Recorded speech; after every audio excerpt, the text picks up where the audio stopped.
Hi, Chris. Hi, Alejandra. So great to see you.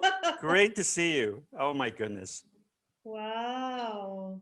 What a what such a wonderful times that we had together at Michigan, no? Yeah, I mean, for me, Michigan was really life-changing in so many different ways. Um, I'm not sure people know, but I was um, a teacher in a small town called Quincy, Illinois, which is Mm. like about 40,000 people and 100 miles of corn all around. So I was one of three music teachers. So I did middle school band, middle school orchestra, uh, seventh grade jazz band from like 6:30 in the morning. So I taught there for 2 years after Northwestern, and then I got to Michigan, um, and all of a sudden Ken Kiesler said, "So Chris, your job now is to spend all of your energy and time on improving your musicianship and not worrying about your students." Wow. So, and then I met so many amazing musicians, including you, all the um, uh, teachers, Paul, Marian Ploger, um, and it was just it changed the path afterwards. Mm. So um, it has a very special place in my heart. I'll be a Wolverine all the way. Yeah, yeah.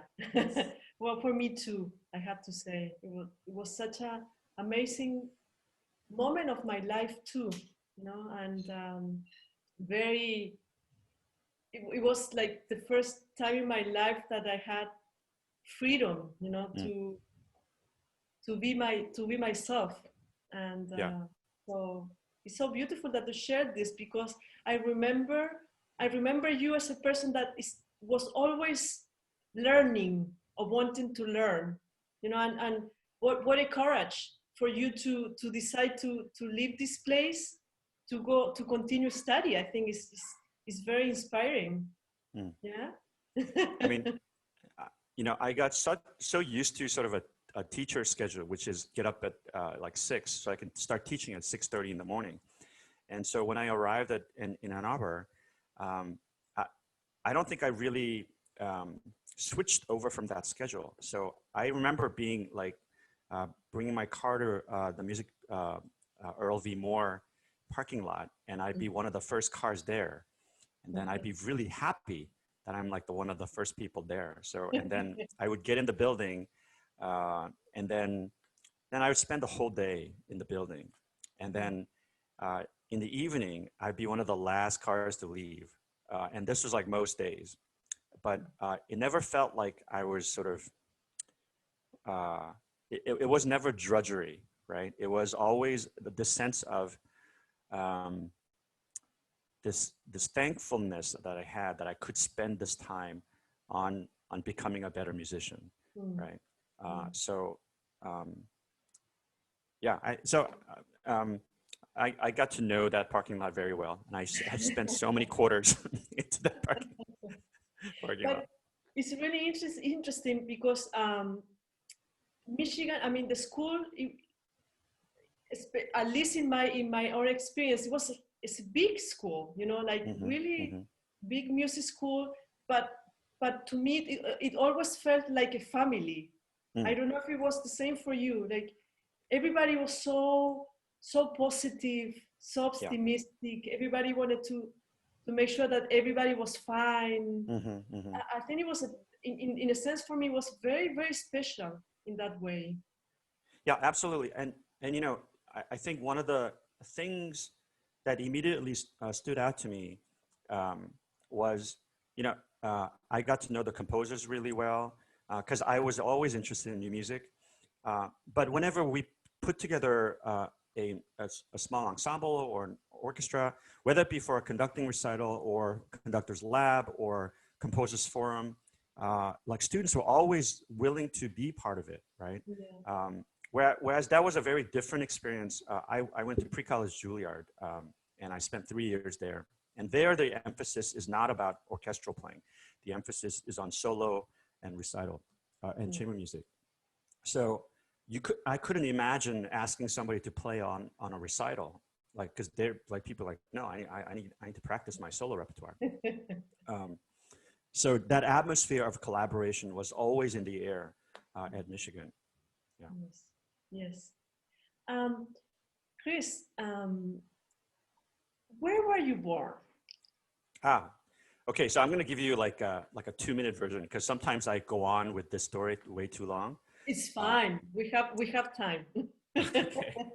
So I was born in South Korea, but then pretty soon after I was born, we moved to England, because my father was doing his postdoc in London. So we lived in London until I was about 4.5. So I actually learned how to speak English first before I learned how to speak Korean. And then we moved back to Korea, and then we would live with my cousins and my grandmother. And of course, this 4.5, 5-year-old is speaking English with a British accent. And I would be having arguments with my grandma about, I would tell my grandma, "Grandma, can I have some apples, please?" When in fact, I meant watermelon. So she was, okay. So she would bring out apples. I'm like, no, this is not apples. I want apples. And then, of course, I mean watermelon. And she's like, this is apples. What are you talking about? So then I grew up in Korea. And then in Korea, I failed in 2 instruments. I took piano lessons for like 5 years. And then the teacher that I had in hindsight, I realized this, but I didn't know this at the time, was a terrible teacher, where he would actually fall asleep during my lessons, right? So I'd learned only to learn the expositions of pieces, because by the time I got to the end of the exposition, he's out, right? So I bring a magazine and then read my magazine while the guy is sleeping. And then towards the end of the hour, I would sort of start playing the exposition again, and then he would wake up. So of course, that wasn't a positive experience. And then I started playing the cello, and the cello I played for 7 years. But just to give you an idea how terrible a teacher this person was, I only got to Suzuki Book 3. Right? And so then we moved from Korea to California. And then the cello that I had was so cheap that my parents couldn't justify buying a plane seat for this cardboard of a cello. So we left the cello in Korea. And then I was really happy, because now I didn't have to play the cello anymore, because the message I got from the piano teacher and the cello teacher was that I was a terrible musician, that I should never be a musician. So for a while, like music was on pause. And then in California, there was the junior high that I went to had a really nice band, a really healthy band program. So I decided to take up the oboe. But this is a little embarrassing, but the reason I wanted to take up the oboe, and I didn't know it was the oboe, was because the girl who was playing the oboe was really cute. So I wanted to sit next to her, and I realized that if I played the same instrument, I could sit next to her. So I went to the band director and I said, I would love to play the clarinet. And he says, oh, okay. So he brings out a clarinet, and I said, oh no, there's like a different clarinet. Oh, you mean this clarinet? And he brings out the oboe. He's like, yes, that's the one. Oh, I see what's going on. Okay, tell you what, why don't you take lessons over the summer, and then you can start playing the oboe from September. I said, okay, great. So then my mother, who was overjoyed that I won music lessons, found an oboe teacher. Lisa Iotini was the person's name. She was a grad student at Cal State Fullerton. And I absolutely fell in love with her because she was such a great teacher. And in about a month, I progressed further on the oboe than I had done on the cello, right? And I realized as a 12-year-old, okay, I wasn't a terrible musician. I had terrible teachers. So by the time the summer ended, like I played in a summer thing at Cal State Fullerton, and I played in orchestra, I played in band, and so I had an amazing time that summer. And then I joined the band, and then, okay, great, I got to sing next to this cute girl. And then of course I show up the first day of band in 8th grade, and then I'm the only oboist, and I tell the band director, where's that girl? And then, oh, she moved away. So So the band director knew that his oboe player is going to move away, and he needed to find another oboe player. But then by that point, I was really kind of turned on to oboe playing. So I was having fun on the oboe. And then we moved to New Jersey. And then my life was sort of like upended because my California life was like finished. And then we moved to New Jersey. So the Karate Kid got to move like to California. And so I did the opposite move. So I was pretty miserable for a while, but then there was and so my life is full of happenstance and accidents, which are really fortunate for me. So there was a family at our church that we attended, and the girl had told so she was auditioning for the pre-college Juilliard program, which, you know, my mother knew nothing like that, that even existed. So she thought, well, my son plays the oboe, so he should audition for the pre-college Juilliard program. So so I auditioned, and just to give you an idea how out of place I was, I show up to my audition at the Juilliard School in New York in jeans and a t-shirt, and my jean has a large hole in it because that was the fashion of the day, right? And of course, everybody else is dressed in like recital appropriate clothing, like bow tie and jacket and nice dresses. And my accompanist is like, sort of like, oh my God, didn't your mother tell you to dress appropriately? And so I was like, it's fine. Like, I'm not going to get into this place. So I had prepared a furling etude and a Cimarosa concerto. And so I had two reeds, and one was for the etude because it didn't have a nice sound, but it was robust, so I could get to all the extreme ranges. And then I had my really nice sounding reed for the Cimarosa because it was like a lyrical piece. So I start with the furling, and I go through the whole thing, and I finish, and then I'm ready for my next piece. I'm changing reeds, and then the three people who are the panel said, okay, we heard enough, and then I said, oh, but you know, like I have a really good reed, so I want to make sure I play this piece for you. So if that's okay, I'd like to play this for you. And my accompanist is like, so, and the panel's like, well, we're kind of running short on time. So if it's okay, you know, I think we've heard enough. And then I was like, I got kind of got angry. I was like, you know, I worked really hard to prepare for this. So if you don't mind, I would like to play this for you. And then my accompanist and the panel they were like dumbstruck. They were like, okay, sure.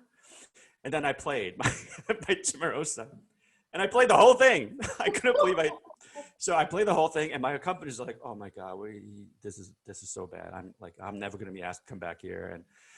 And so we leave, and she's like kind of telling me, you know, you shouldn't do that. That's just not done in auditions. It's like, well, you know, I wasn't going to get into this place. So you know, what do I care? And of course. How old were you there, Chris?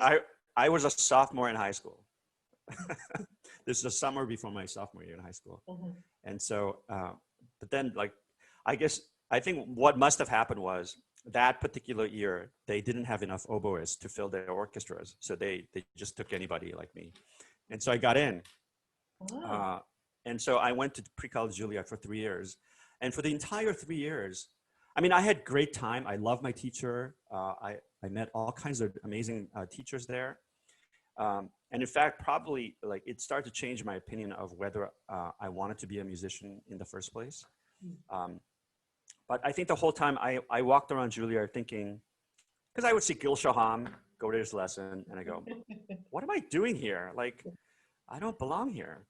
But what happened with my interaction with the teachers there is that, so for example, my oboe teacher, Lois Wan, she was like in her mid 80s when I started studying with her. So and she never demonstrated because she stopped playing her instrument long ago. But what I would see in lesson is that there's this 85-year-old woman in front of me, and she has a little bit of Parkinson's, so she's shaking. And as a 16-year-old, with that being immature self that I am, I didn't think much of older people, right? The feeling that I would feel is not one of respect, but one more of pity, right? Which has changed completely now because of my experience with the teachers and coaches at Pre-College Juilliard. Because I would see these octogenarians, these people in their 80s and 90s, become so passionate about and excited about music that they would get younger right in front of my eyes. I would see my teacher become a 30-year-old talking about Mozart.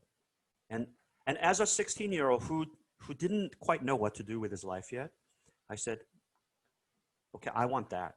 When I'm 85, I want to be able to become a 35-year-old talking about something that I love. And so it wasn't just my oboe teacher, it was my chamber music coach. There was a retired horn player who used to teach orchestral rep, and we would go through Mahler Symphony when I had no idea who any of these composers was.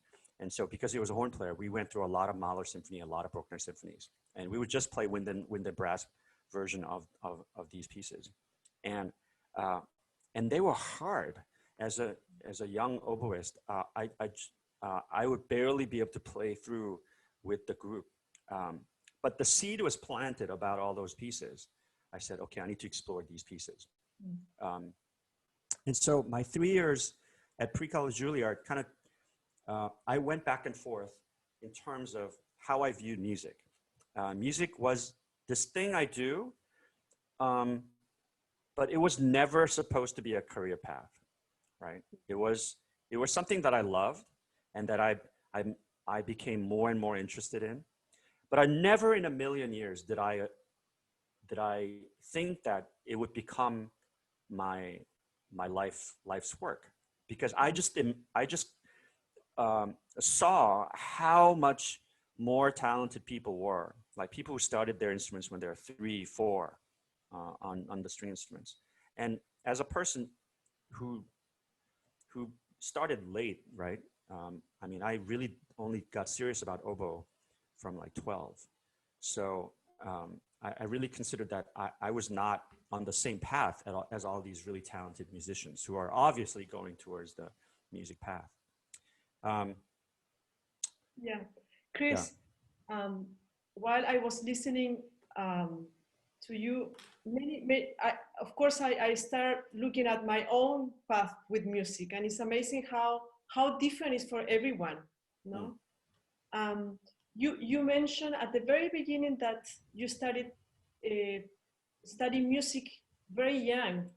Was that something usual in Korea, that the little kids will study music? Yeah, I mean, in Korea, like music is something that is encouraged to be started early, right? I think part of that is, and I don't know whether it's the same case because I haven't lived in Korea for a long time, but it's just something that starts quite early on, and with not necessarily with the hope of making somebody a musician, but it's just considered, if a learned person should be able to learn how to play an instrument and know how to read music. That's just kind of a given, I think, in Korea, which is not necessarily the case in the US. And does that occur during your school time, or you had to go back to school and have lessons? And was it part of the curriculum of the school? No. So in terms of like in elementary school, for example, there is music class. And so they teach singing, they teach how to read music and do like recorders and Kodai methods and things like that. But in terms of instrumental music, it's entirely done away from public school. So it's all private lessons, all sort of, there are many, so if you go to a typical Korean neighborhood, there is like a 4-story building with, it's got a market on the basement floor. It's got like all kinds of shops on the first floor. But the second floor is usually some kind of after school program thing. So it might be like, you know, a math program or English program, but also music programs. So a lot of those after school enrichment programs, they teach instruments. So piano, flute, violin, cello are the sort of the usual instruments. But then it's just a thing where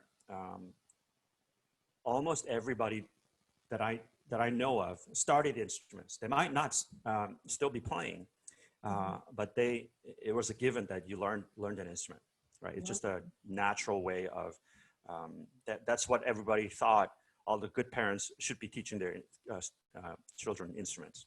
So they were just a natural thing. It's just that, like my cello teacher and piano teacher, the style of teaching is very harsh, right? it's about fitting into a very square hole, and you have to fit into that, right? So there's a lot of yelling, and it's not really nice. Yeah. So as a result, many kids quit very soon after. Yeah, for sure.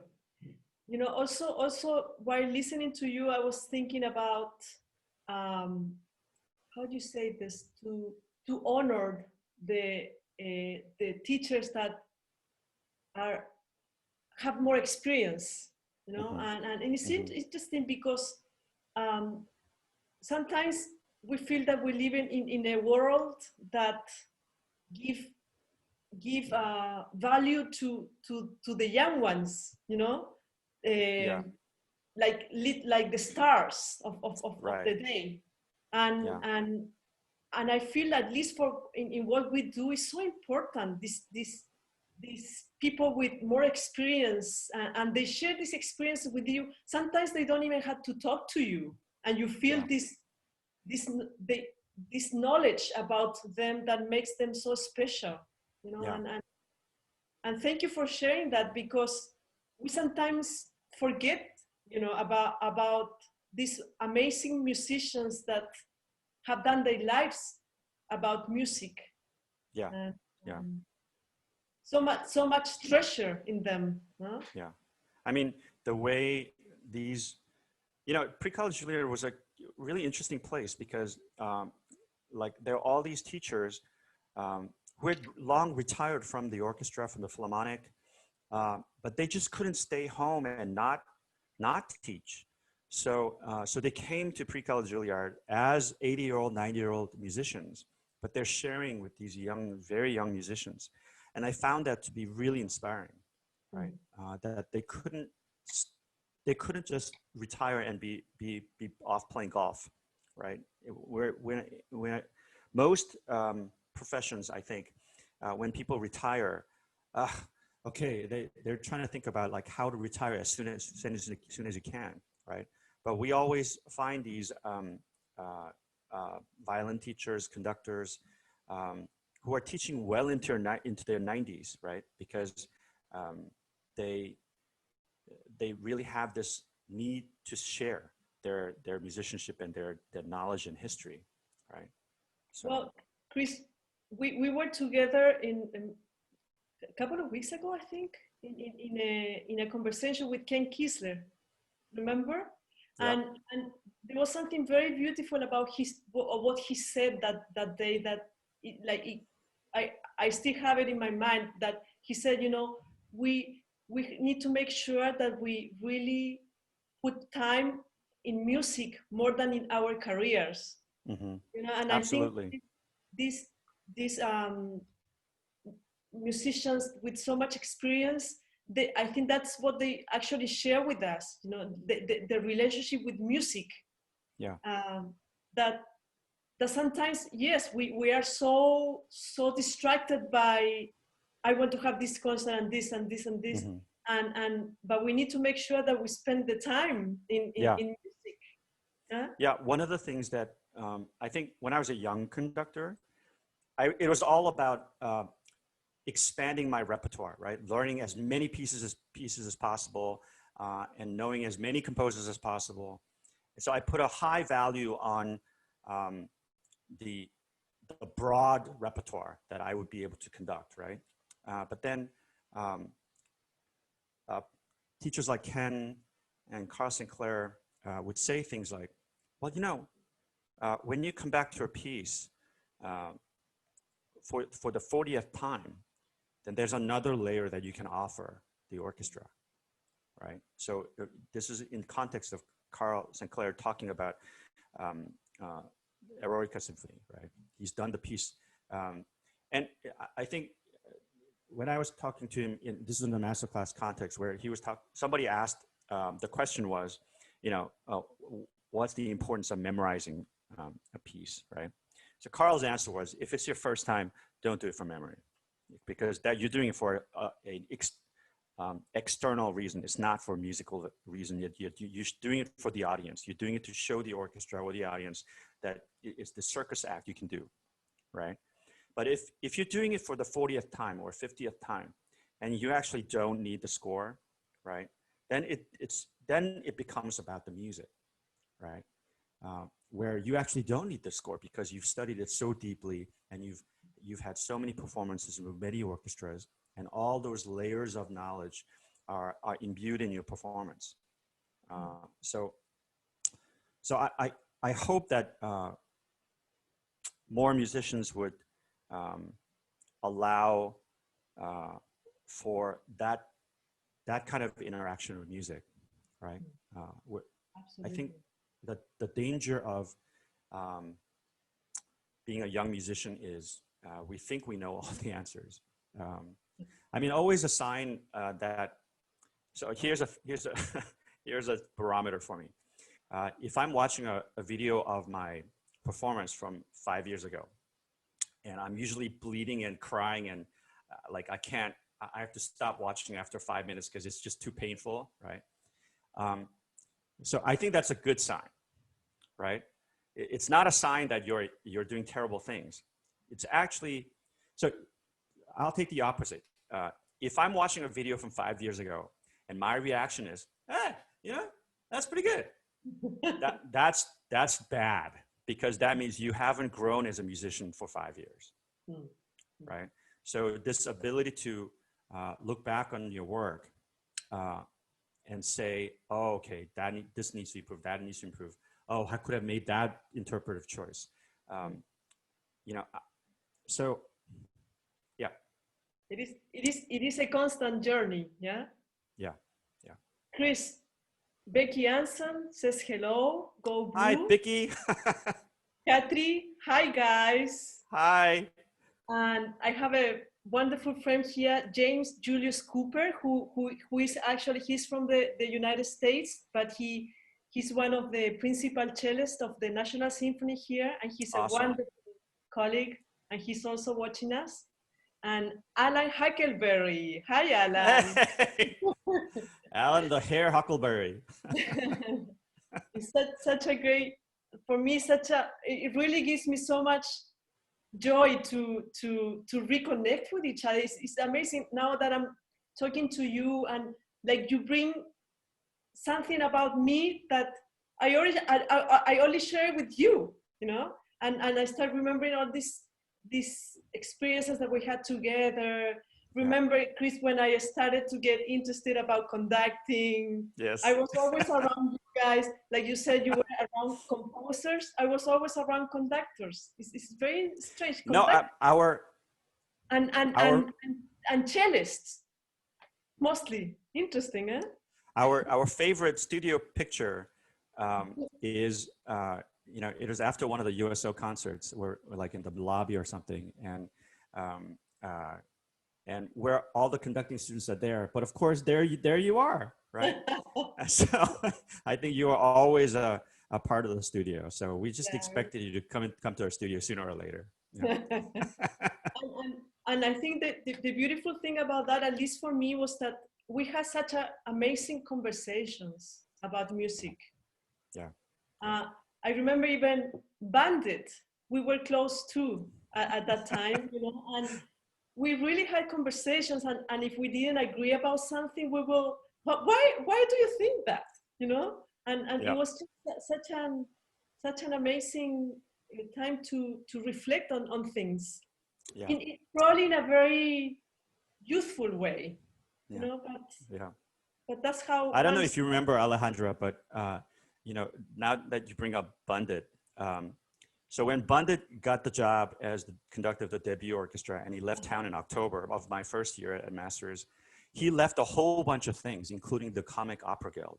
I don't know if you remember, but we did Magic Flute and the Merry Widow, and you were in that orchestra as well. So you've been part of my life in all kinds of different way.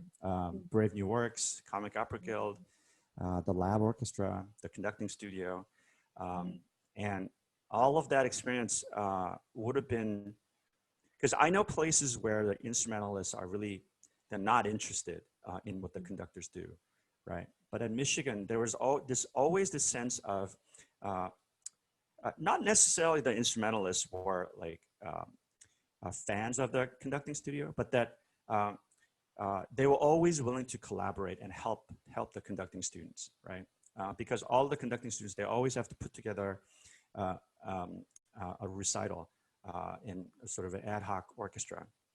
And I remember that in other places, my friends studying in other places, they would give the feedback, oh, I don't know how I'm going to put together an orchestra. Like nobody wants to play in the conducting orchestra. But at Michigan, that was never the case. Like sure, people were busy, but my conducting recital, I picked Pulcinella because I wanted to give everybody a solo part. So I racked my brains about what would be a piece where everybody can have a solo part. So I picked Pulcinella and had all of my friends play these amazing solo parts. So, I mean, Michigan, I always tell students, like prospective students for conducting, like, Michigan's a place where orchestral playing is really valued, and contemporary music is valued. And it's a place where there's a real sense of community among the students.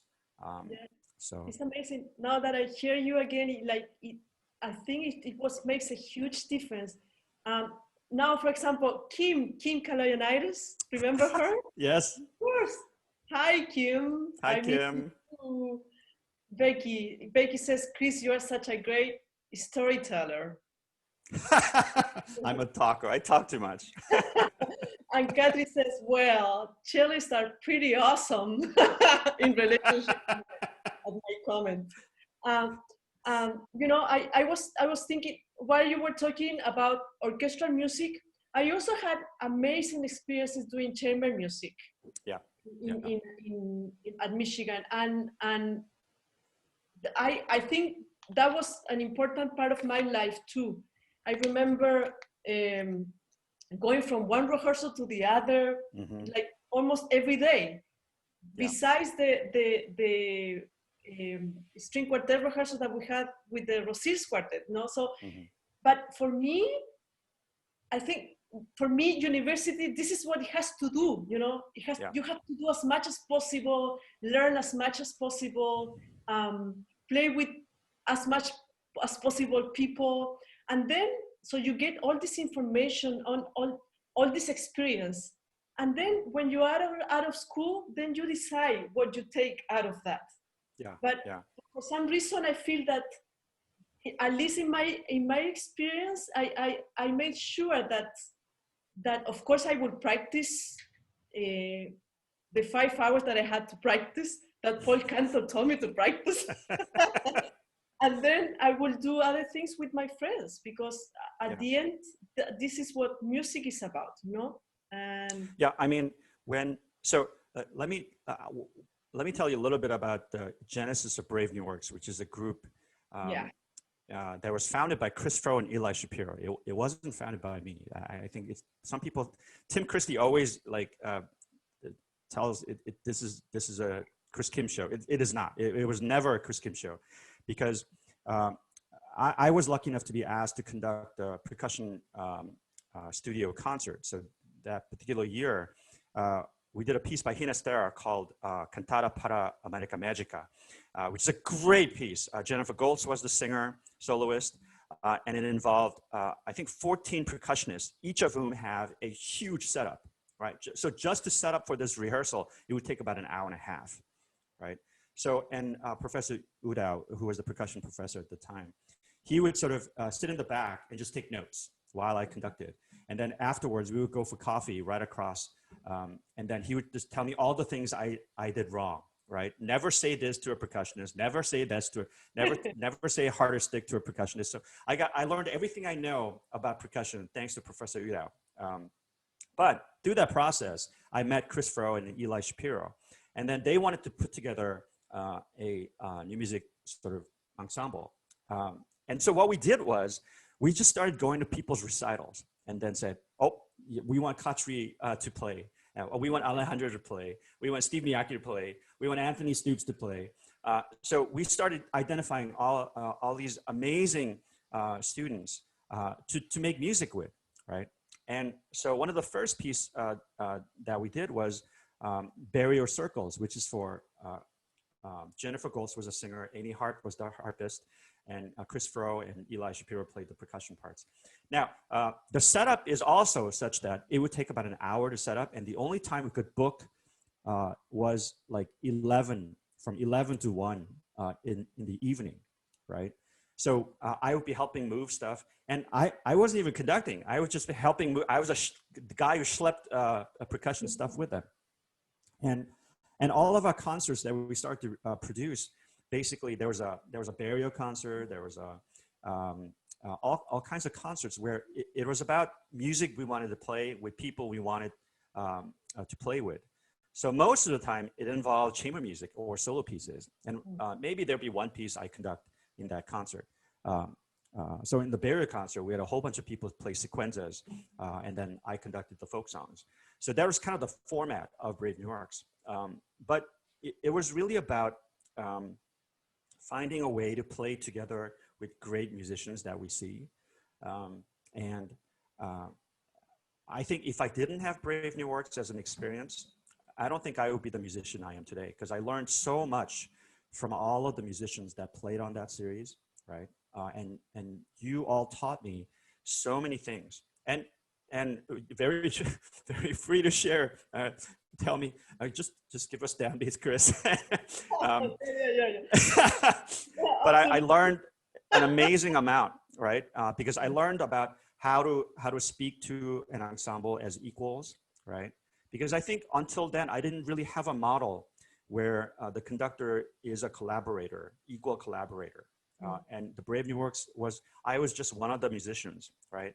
And that sense that I felt that I'm part of the collective and not sort of a person who oversees the collective, that I took into my teaching, into my rest of my career as a blueprint of how to act as a conductor, right? Not as sort of the dictatorial model, but one as a equal among musicians.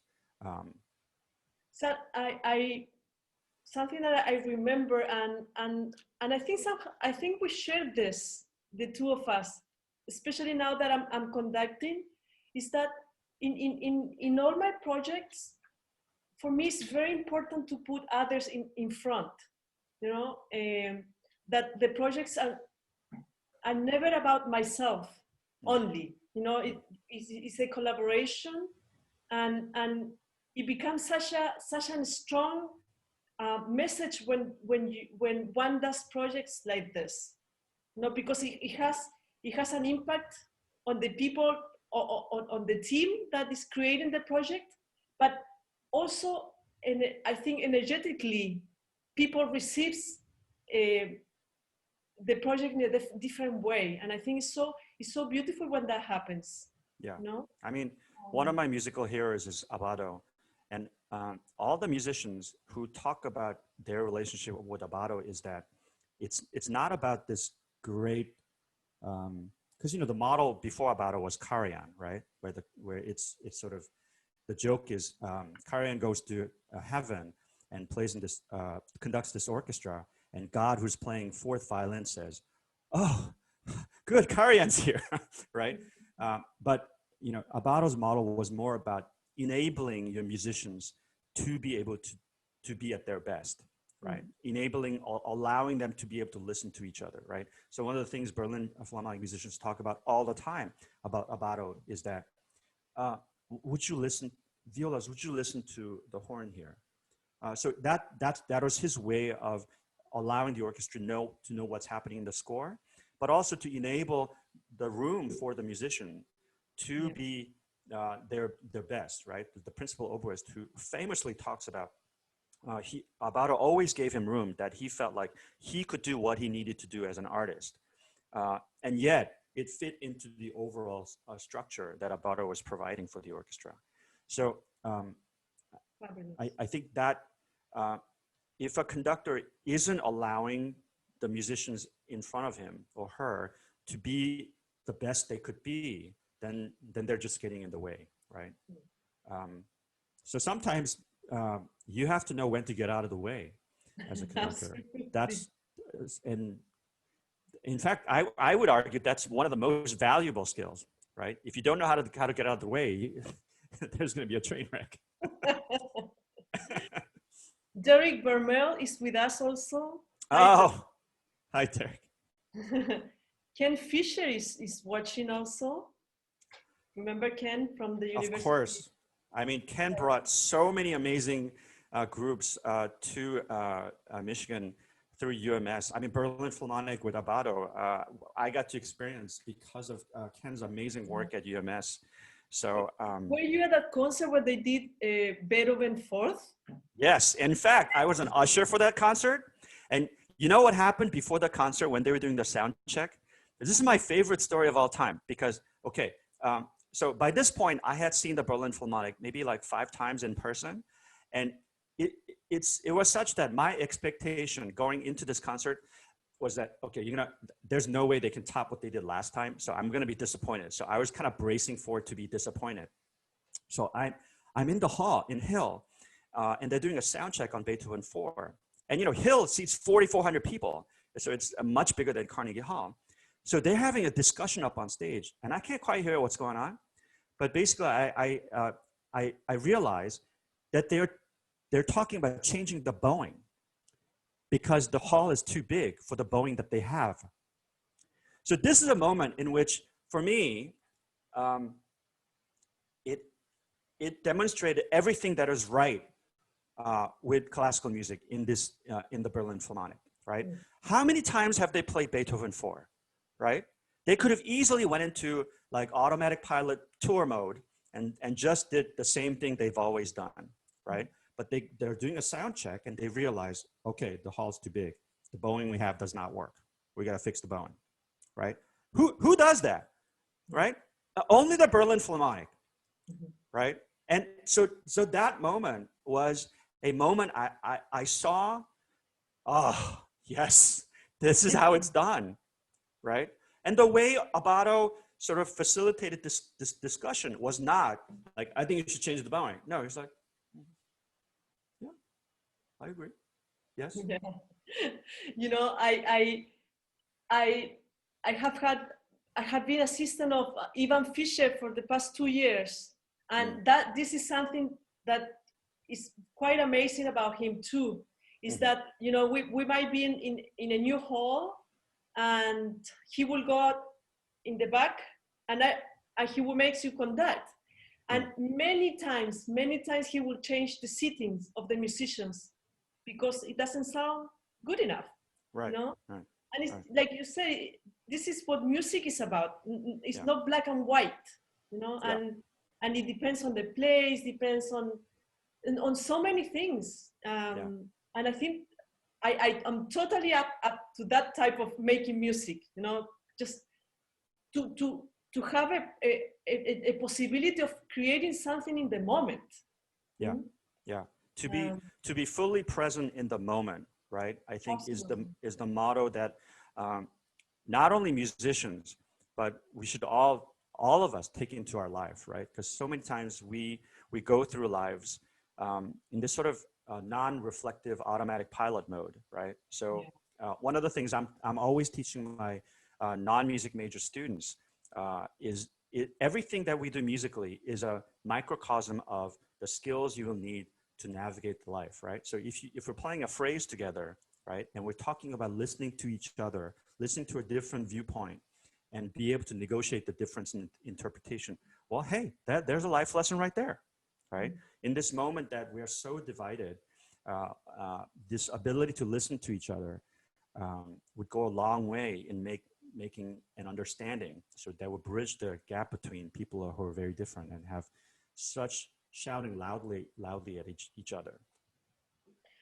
I thank you, Chris, for saying this, because for me, it has been such an amazing journey to realize how my life and music are one, you know, and it's so important also to remind us all the time that you are not a different person when you are at home or when you are on stage or when you're teaching. You are the same person, and you don't get into a role because you're a teacher or because you're the conductor.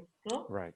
I think that way of thinking is a little bit old-fashioned. I think I had to put a name, you know. When we meet a musician whose expression is sincere, right? They're not putting on a mask, right? They're putting all of their life experience, both from all spectrum, right? I mean, I don't wish this on people, but I lost my father last August. But that changed how I experience all things, all manner of things, right? Including music, right? When I have an 11-year-old, so that changes me as a father of how I view the world, right? And what kind of world I want to leave after I'm gone. So all of it is related. If you are a person who is somehow able to compartmentalize your musical life and your personal life, you know, that might be okay in some sort of way. You have to survive a difficult situation. But in terms of being an expressive artist, if you can't access your personal life and your personal experiences, then I'm not sure what you really have to say, because music for me is about reflecting all of our common experiences as a prism, right? So that you can access when Beethoven writes a piece, when Mahler writes a piece, their collective human experience and accessing that. I wish more artists would not put on masks when they perform. And I think we're moving towards that. I think even with everything that we're all living now, it's such an amazing time to reflect on our lives and to take actions too in things that one feels that needs to work on. You know? When I mean it's part of being a human being, no? Yeah. I mean, one thing all of this pandemic has caused is this time of isolation. We actually have to go into a room by ourselves and think about many issues, right? Sometimes, I think before the pandemic, we were all so busy chasing, you know, our career and whatever it was, that we didn't really make time consciously to reflect, right? And I think now, in a way, we're forced to have time by ourselves and have this time of reflection, right? But as an artist, if you're not reflecting, then you're just repeating the same thing, right? Yeah. You know, on Friday evening, I experienced a beautiful conversation with Daniel Romain. Yes. And he was like very straightforward, but he started with saying thank you for being alive. No, I'm thanking for this moment, and yes, I have fear of dying, but I'm alive. Like I have gratitude for this moment that I'm having, you know, as a human being, as a father, as a musician, as a creator. It was very beautiful for me to remind myself. Mm. And we had to be reminded all the time.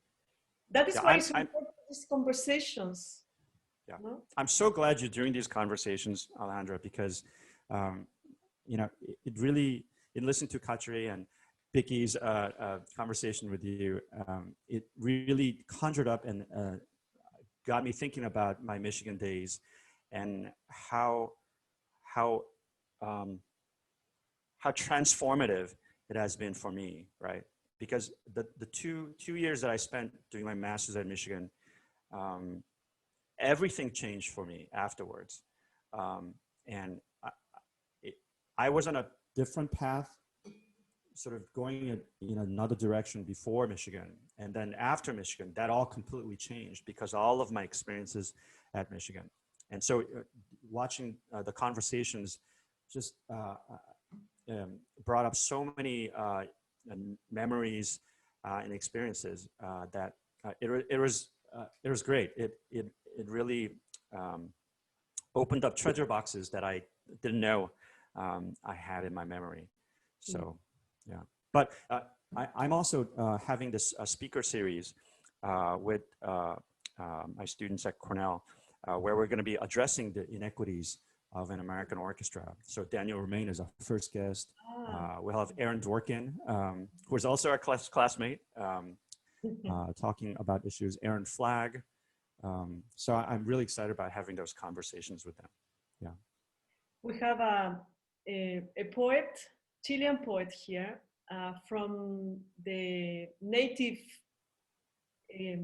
how do you say this in English? Indigenous, native indigenous, that he said that a conversation for them is a monument. It's a living monument. And this is how he learned about his own culture, speaking with his grandparents. So yes, conversations are monuments, living monuments, and we have to treasure them, no? You know, I was listening to, there are all these, my mother is sending me all the time these talks by pastors in Korea. And so one of them I was watching, and he was talking about how we perceive memory as sort of from a one-person perspective, right? So my memory of Michigan is sort of from my perspective, right?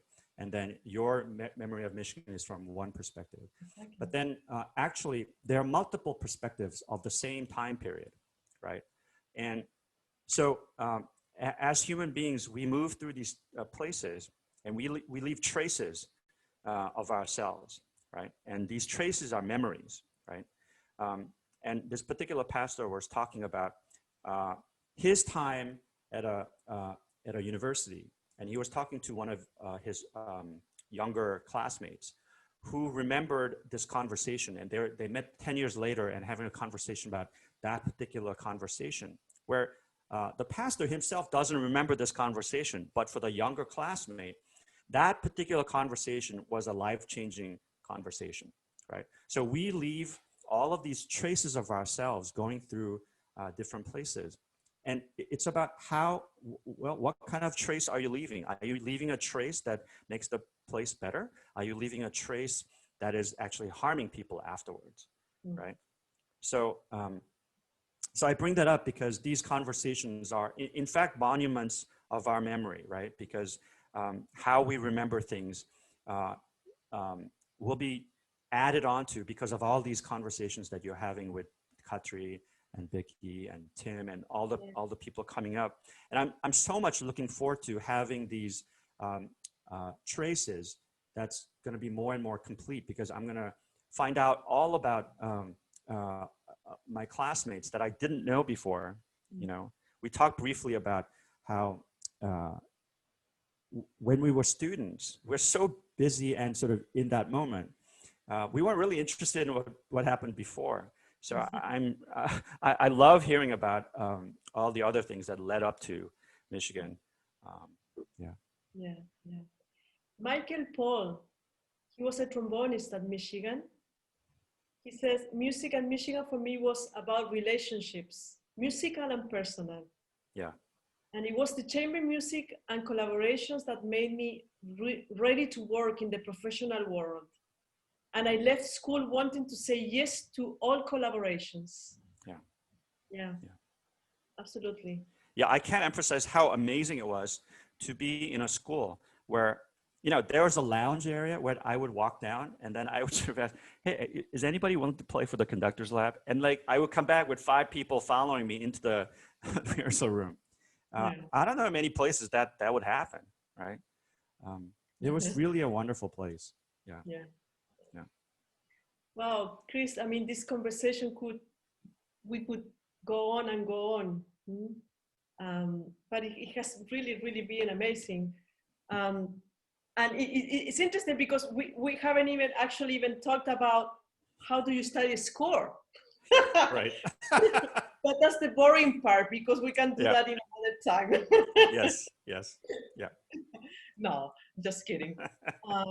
But it's just like like you said, is for me it's a beautiful moment to share with all of you and to see how all what you are doing now. In fact, we have 4 minutes, Chris. If you can tell us what are you doing now these days? Well, I mean, because of the pandemic, the orchestra that I conduct at Cornell is not able to meet in person, right? So this summer we had a series of conversation about what it means to be a really great orchestra, right? And so in my teaching, I always try to emphasize that the final snapshot, which is the performance, is important, but it should not be the overwhelming point of that ensemble. In fact, it's the progressive journey, all the rehearsals that happen, all the conversations, all of the revelations that happen in rehearsals that should be more important, right? So we started talking about the ability to listen to each other, the ability to have a community that's welcoming. And then in that process, in the summer months, there was an explosion of Black Lives Matter. So my students wanted to craft a Black Lives Matter statement. And I said, great. However, if we're going to do that, then I'm not interested in an empty statement. So I work with them to craft a statement that would actually make a difference in how we do things in the orchestra. So we're going to bring 12 speakers, including Daniel Romain, Aaron Dworkin, Aaron Flagg, 3 African-American composers, Carlos Simon, Jesse Montgomery, and Daniel. Rachel Barton Pine, who's has for a long time advocated for Black composers. We're going to have Anthony McGill of the New York Philharmonic talking about his experience as a musician in the New York Philharmonic.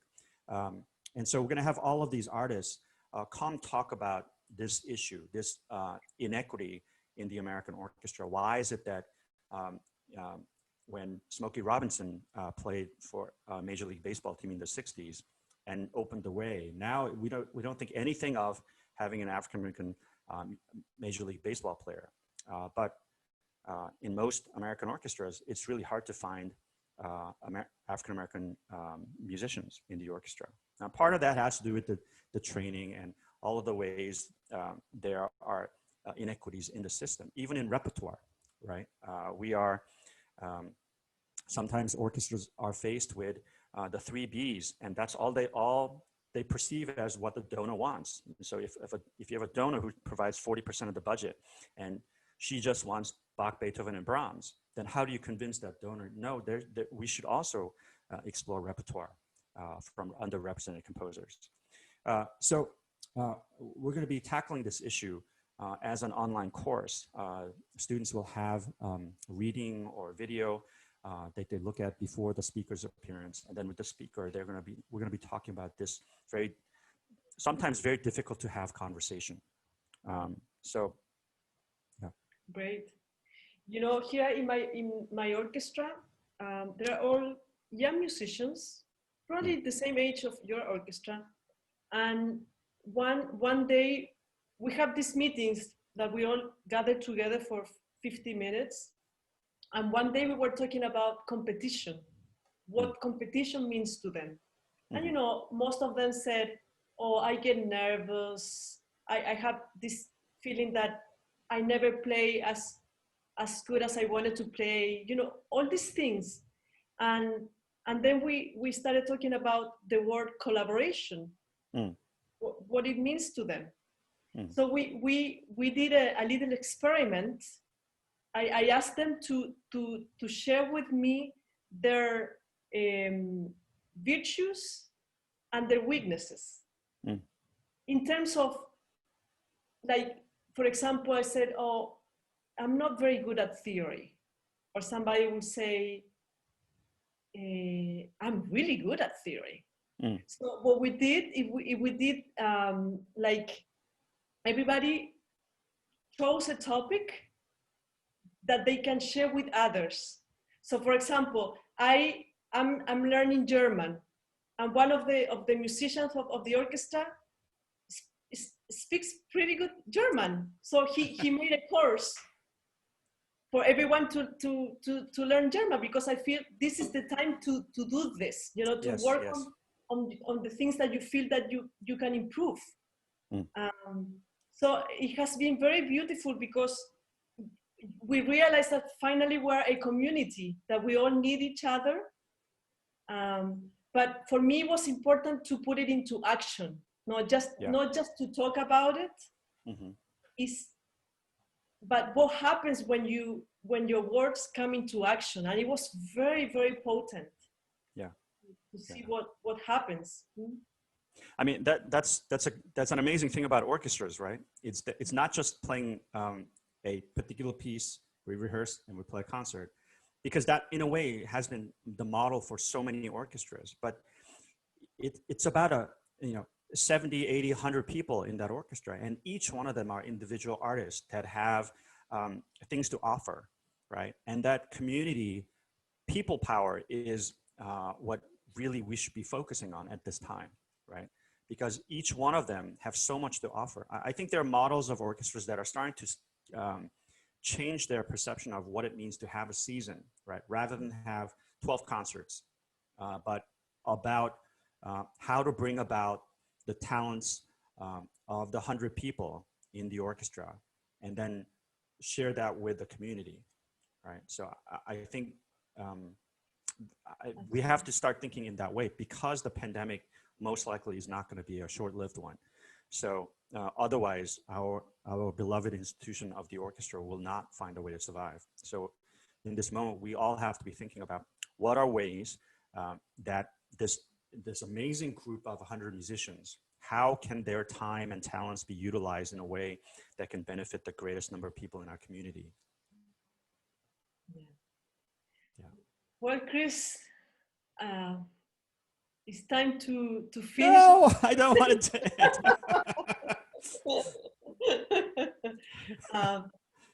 Thank you again so much for taking the time to be here with me and with everyone who is listening us. And one of my dreams is that to find a way to connect my family here in Chile and my family at Michigan. That is why I call it UMICHile, you know. Yeah, that's a great title. To play around with the words, but really, like, I would love to connect and maybe in the near future to start doing things together. Yeah, absolutely. Because if we don't do it, nobody's going to do it. Yeah. And I've taken my orchestra all around the world. I was in just your neighborhood in Argentina a couple of years ago, doing an amazing collaboration with an orchestra in Nican, Argentina. So I would love to do something like that with your students. And planning things. Yeah.